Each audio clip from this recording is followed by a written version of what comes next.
If you want to support Slope's Game Room, then please click the links that you see in the top comments.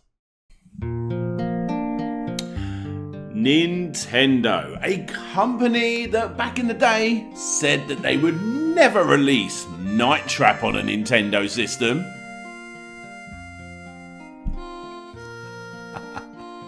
The very best version. Never say never, right, Nintendo?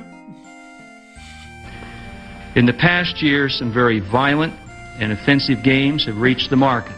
And of course, I'm speaking about Mortal Kombat and Night Trap.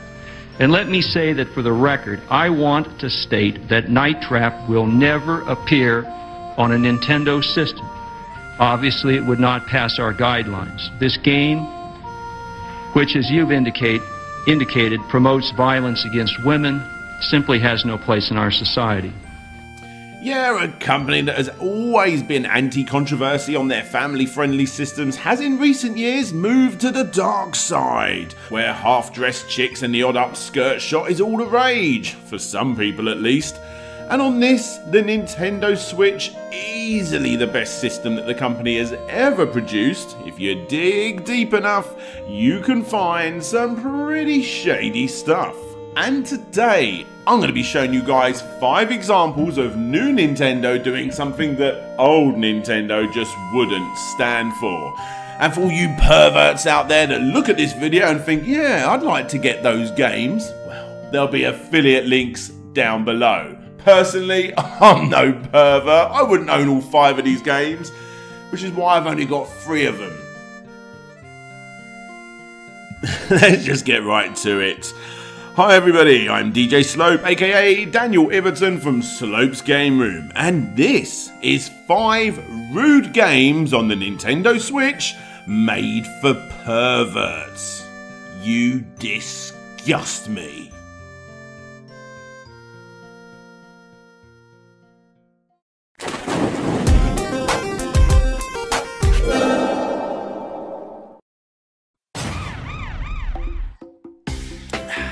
Gal Gun 2. This is that one entry on the list that probably the majority of you already know about. It's an incredibly weird game, but the crazy thing is, it's probably the least craziest and weird on this entire list, so don't go anywhere. For those of you that don't know, Gal Gun 2, quite simply put, is a stationary first-person shooter. The fight between heaven and hell is in full swing. I mean, you don't get to see any of these battles because you're not in heaven or hell, but you do experience what cute demons do to pupils on Earth, which is essentially fill them with ever-loving ecstasy, and you need to put these goggles on to shoot them away. Look, I can see what they're trying to do, shoehorning in one random story, so that we all get to see girls in their undergarments. Now, sadly, perverts out there, there actually isn't too much nud going on in this game, but what is going on here is surprisingly a story that, as weird as it is actually quite funny. Character development, which again is surprisingly good, and a gameplay style which, well, it's exactly what it looks like.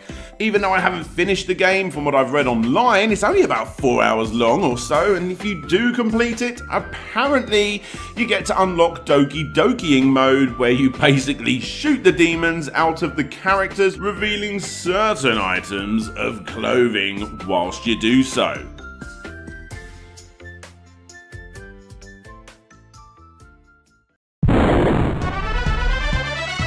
Right, so this one right here, honestly, I've never played. The only reason I can actually talk to you guys about it is because of the articles that showcase this game back when it was announced in February of 2019.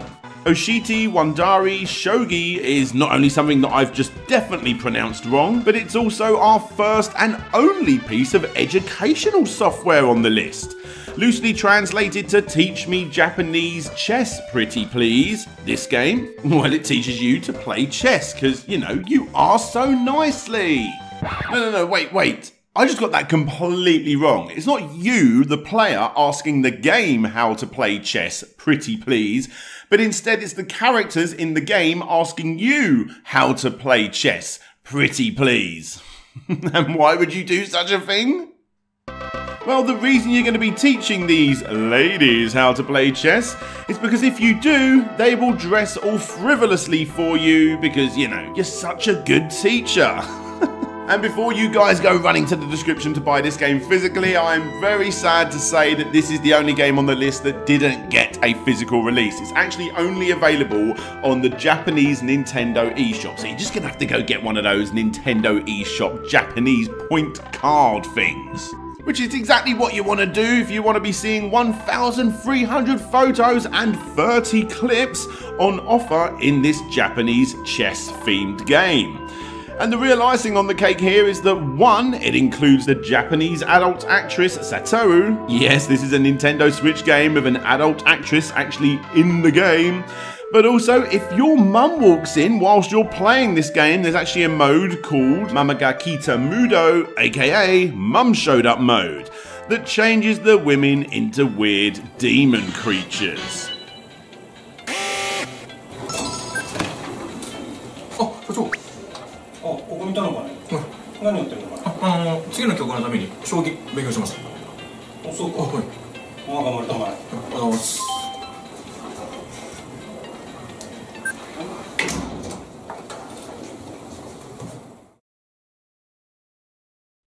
Awesome! 1, 2, 1, 2, switch! You know what I find really annoying about the Nintendo Switch? This game. 1-2 Switch. This was a full-priced Nintendo Switch launch title, and it's rubbish. It's completely throwaway. Compare that to Nintendo Land, which everybody loves to hate on. I'd play this any day over this.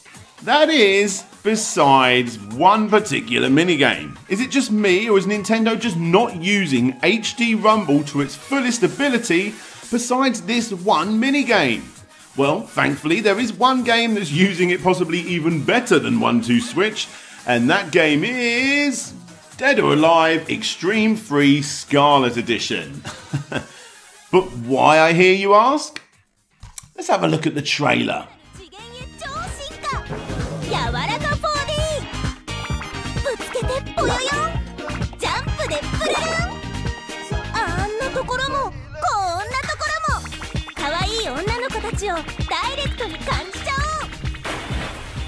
So anyway, in this game you play as a guy running this luxurious location, and essentially you take a vacation with a girl from the game. Your job is to make her as happy as possible by doing events, giving gifts and taking photos of her too. You do this by earning money in the events, gambling, or by spending more on microtransactions. You're going to be wanting to do this, by the way, because the special tickets are what this game is truly all about. Get yourself one of these special tickets, and if the girl accepts it, then you get a nice pole dance sequence. Honestly guys, the game really isn't that bad. Kind of like an adult-oriented Mario Party game, I suppose. You know, obviously without the board game mechanics. And hey, if you're thinking to yourself, who would buy this? Well, you, by using the affiliate link down below. And everybody else, of course. Because Dead or Alive Extreme Free Scarlet Edition actually ended up being the most pre-ordered game in history on the Nintendo Switch for PlayAsia. Make of that what you will.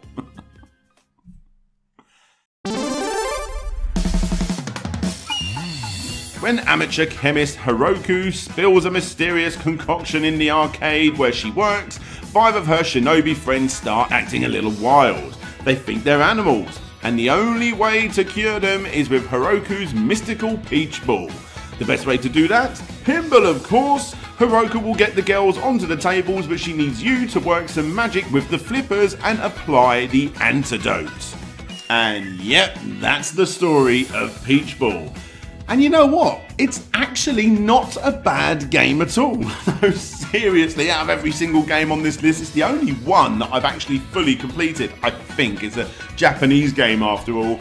But yeah, as pinball games go, it's really not that bad.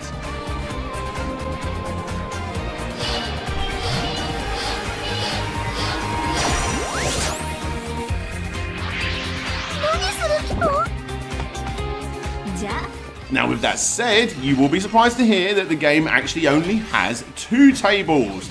But with the variety of minigames in each one, depending on the girl that you choose, it never gets boring. Now apparently, and I've only worked this out since making this video, the Senran Kaguru series, which is what this game's full title is, Senran Kagura Peach Ball, is actually a pretty big thing, and this game is again apparently a spin-off. Honestly, I had no idea.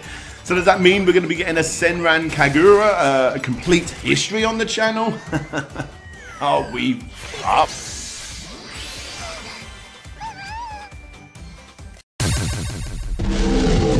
The world is evil, it's cruel, it's nasty, and nobody gets the brunt end of the stick more than a pair of plain women's panties, apparently. Yep, for our number one pick, we're going to be talking about Panty Party, which was a game that PlayAsia kindly sent over to me. I really want to make that point known. I didn't buy this. PlayAsia sent this to me. So thank you very much, guys. And again, you'll be surprised to hear it's really not that bad of a game. So yeah, apparently women's panties have become sentient and are not happy that young girls choose to wear nicer looking panties over not so nice looking panties. And obviously the way to get back is to turn those girls into panties and make them fight each other. Yeah, it's a third-person panty fighting shooting game with a crazy wacky story and annoyingly catchy song that, as you saw, actually comes with the collector's edition of the game. And you know what? It's fine. Besides people that actually want to get this for the panties, this one is surprisingly the least pervy on the list. Almost no sexual innuendos and no half-dressed ladies because, guess what? There are no ladies when you're actually playing the game because, like I said, they've all turned into a pair of panties. So yes, guys, it's just a pair of panties, and if you honestly think, you know, looking through some women's underwear drawers is, you know, pervy, then yes, it's a pervy game. But I don't think so. No, wait. Look, what I'm trying to say is that the game features a main story, which in all honesty is the only way to play. Seriously, the story is surprisingly brilliant in a very bad way, of course. You've got an arcade mode and a multiplayer mode, and the more you play, the more you unlock, and the more you unlock, the more ways of playing Panty Party will become available to you. It's not a pervy game. It's really not that pervy of a game at all, besides the fact that you're flying around as a pair of women's panties. So yes, I'm sorry that I ended the video on probably the least perviest game on the entire list, but look, it comes with a pair of panties. How could I not?